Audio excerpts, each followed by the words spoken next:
Hi everybody, I'm Jay, the new casual correspondent for This Week in Hearthstone. Instead of getting the office all set up and ready to film, and because the patch notes for 25.2.2 is extremely large, a lot of changes took place this week with standard cards and Battlegrounds minions. I figured it would be cool to just sit down and go over the notes and see what the good was, what the bad was, and what the ugly was. Spoiler alert, there is no ugly. This balance patch is pretty good. So let's go over each one. The biggest that looks like it was adjusted was the cards that were dominating the meta, which was Rogue. Wild Paul Noel went from the cost 1 less for each card you've added to your hand from another class to now costs 1 less for each non-rogue class card you've added to your hand. That essentially makes it not as easily to get out early board. Turn 1 through like turn 4, that's going to be tougher. I've already seen on the meta in the past couple of days that this card is being used a lot less. Also, they put a dev comment in there: dual class cards that are rogue and add another class will not reduce the cost of null. So essentially, this is definitely a big nerf. Sinstone Graveyard. Before, it was a 1/1 stealth ghost and it would buff up for every other card you played this turn. Now it's no longer stealthed. I love this change. You would sit there and after 2 or 3 turns, you would see that there was nothing you can do to an 11/11 stealth ghost unless you had some AoE effects. You were just pretty much essentially going to get spanked pretty hard that next round. So I love this ability. It still is a powerful location. It just evens the playing field a little bit more. Next one is Demon Hunter. The quest line goes from draw 4 cards in 1 turn to now draw 6 cards in 1 turn. That's big. Again, I looked at the meta in the past couple of days, and Demon Hunter has reduced its strength and the amount of times you see it in the game. So I like this change. I think this is going to be a lot difficult for you to hit this the second or third turn. Normally you were going through and you were watching your opponent, who was a Demon Hunter, hit this on turn 2 at the very latest. And I like this. It's going to slow it down a little bit. It doesn't kill it, it just slows it down. Sinful Brand went from 1 mana to 2 mana. I like this as well. This one was so easy with a couple of other combo cards that just you got hit for 12 damage without doing anything, and the Demon Hunter played 3 or 4 mana total. I like this change. Shock Spitter went from 3 mana, 2 attack, 2 health to 4 mana, 3 attack, and 3 health. I did not personally see a lot of Hunter decks. My opponents were not hunters, so I know I saw it when I was looking at the meta reports and the updates, but this one really didn't affect me, so I could give or take this change. I like it, and it's saying that, Hunter, they didn't want to hit Hunter all at once, so they did this small, micro adjustment, and they'll make more adjustments if needed. I like this. I'm a fan of it. Glacial Advance. Death Knight card. Deal 4 damage. Next spell this turn costs 2 less, and now it's cost 1 less. This one was getting pretty powerful. I've played all 3 different types of Death Knights, and I like all 3 versions of them. I like the Frost one, but I was really hoping that when the game started, Unholy would start to show more of a presence, because I like the synergy of those cards. I like this one because I was literally going through and I would play Frost Death Knight as an opponent, and I knew that when this card was coming, there's not much I could do for a significantly damaging combo upcoming. So I like it. Astalor, Bloodsworn. This card was nerfed on all 3 phases and it should have been. This card was the most dominant in the meta. Every deck was playing this card. The ability for you to cheat out multiple copies of each one of these was significant. Bran is a little bit of a pain in the hiney with this card as well, because if you're sitting there and you could double your battle cries, you were doing double the damage or double the mana, and I'm glad this got nerfed. I don't think this is going to kill the card. I just think it's going to slow it down a little bit. The first phase is the mana thirst is 5 to deal 2 damage, as to where it was used to be 4 mana thirst. Phase 2 is mana thirst is 8 instead of 7. And then the next one for phase 3 is, instead of dealing 8 and 16 damage for 10 mana thirst, it's now 7 to 14. So again, I don't think it's killing this card absolutely. I just think they're toning it down a little bit. Good time to absolutely own a golden version of this card if you just want to hold off and take the dust and then, recraft it later on. I don't think it's going to be huge, significant, okay, this is, totally a dead card. Next ones. Let's see. The following cards are being adjusted to be more powerful. Battlefield Necromancer went from end of your turn, raise a corpse as a 1/2 risen footman with taunt to now a 1/3. I like it. Makes it a little bit more powerful. Makes it more difficult to hit that 1/3. Boneyard Commander, same here. The old one was raise up to 6 corpses as a 1/2 risen footman with taunt, and now it's all 1/3s. So that's going to be a significant board, especially if that 8/8 is a taunt as well, plus all the other taunts. I like this. I think Blood needs to have a little bit of love, and I like this card and its changes.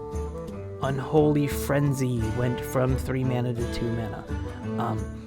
Again, I like the Unholy synergies. I'd love to see more Unholy played, and I'm pretty sure this is why they did this, to work on getting more Unholy decks, be more positioned in the meta, or at least played more. I like this. I'm gonna mess around with some Unholy combo decks pretty soon.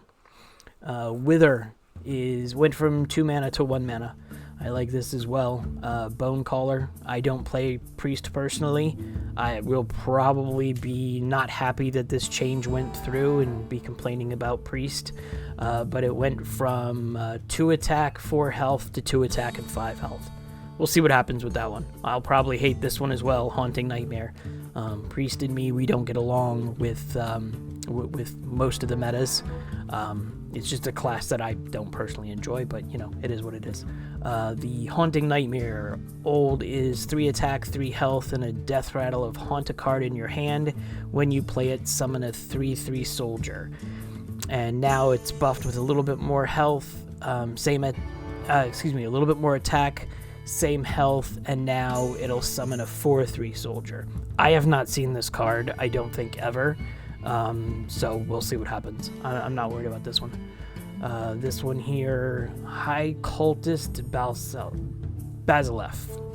I'm going to kill that name, I apologize. It went from 5 mana to 4 mana. Again, I don't think I've seen this card much, so it's give and take. I hope the Priest mains will enjoy this as well, but I haven't seen it.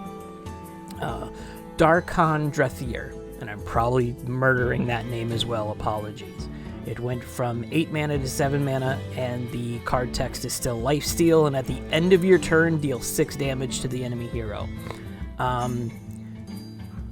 I'd love to see this card used more. I don't know if 7 mana is gonna make it that big of a change. I can't think of any combos right off the top of my head that would say, oh yeah, you could do this now because of that reduced mana cost. But give Warlock a little bit more love, even though they dominated the last 2 expansion cycles with the bomb and the owl. So I'm not too worried about Warlock.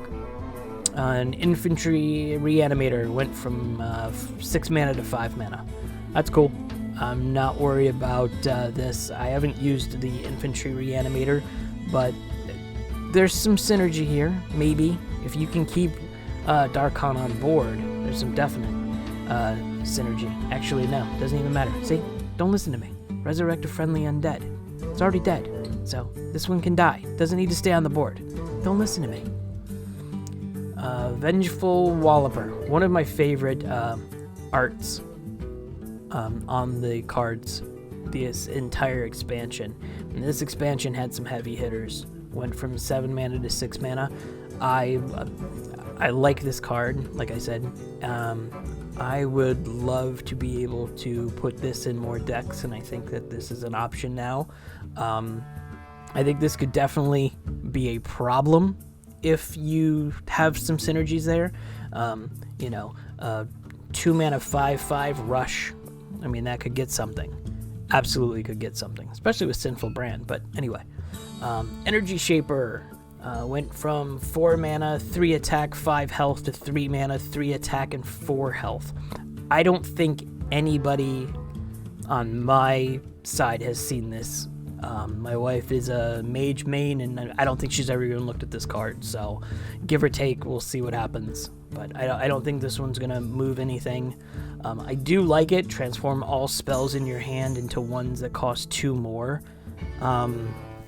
I like that, but what if the spells that you have are not the spells that you need? Vast Wisdom went from 3 mana to 2 mana. I like this this card. 2 mana is pretty good. As long as you're not getting like 10 mana spells, you should be able to use this in the early game. Time Warden Paladin is another one of my favorite classes here. The old card was 4 mana, 3 attack, 5 health, and the new card is 3 mana, 3 attack, and 4 health. So get it out a little bit earlier, but it's not as strong as it used to be. But I don't know if that's what they have it for. You don't have this card for what it does on the board. You have it for the interactions of what it does with the next cards you're going to throw out. So I like this. Might see some more played. Asvedon the Grand Shield went from 3 attack, 3 health to now 3 attack and 4 health with Taunt. I like this. Listen, we've all seen it. You can see it when you go on to any of the meta discussing sites or forums or what have you. Warrior has just been in the dumpster for a while now, so anything that could buff this class back up to be a little bit more dominant is a good thing. So I like this one. Disruptive Spellbreaker went from 4 attack, 5 health to 4 attack and 6 health. At the end of your turn, your opponent discards a spell. I haven't seen this card being played. I don't know if there's any synergies right now. Like I said, Warrior is not getting too much love, but this card is good. I can't see why it wouldn't be something you would throw in a tech deck, so I like it. Last Stand is the old text was 4 mana, draw a taunt minion, double its stats, and now the new text is it's a 1 mana card and it's draw a taunt minion. If you have a mana thirst of 7, double its stats. I like the utility in this one. I think this is a good card as well. Like I said, if you could find a good warrior deck, this would definitely be an auto add to it. You could use it at 1 mana. You could use it at 7 mana. It's good. Nellie's Pirate Ship. If I'm not mistaken, this card has had like 2 or 3 buffs or nerfs. Now instead of add Nellie's Pirate Crew to your hand, they cost 1 less. They cost 2 less. If I'm not mistaken, when it first came out was discover 3 pirates to crew the Nellie ship, and the pirates were all 1 mana. So they definitely nerfed it back in the day. They're buffing it up a little bit more to get some play. This is the one I'm most excited about, and especially because I was able to get it with the expansion as a golden card. Remornia Living Blade went from a 4 attack 10 health to a 5 attack 10 health. I like this card. It's great. After the attacks, equip it as a weapon. It's flexible, it's cool, and I'd like to see this played more. I might actually try playing it more with that. Thanks for watching this video. I'm noticing now as I'm editing that both videos together are pretty large. I don't think you will all stand watching and or listening to me for 30 minutes, so I'm going to split up the standard cards and then the Battlegrounds minions. I'm going to split them up into 2 videos, so keep an eye out. If you're just looking for Battlegrounds, the video will be linked below in the show notes, where I just go over all of the minion changes from patch 25.2.2. Thanks a lot. Make sure to like and subscribe.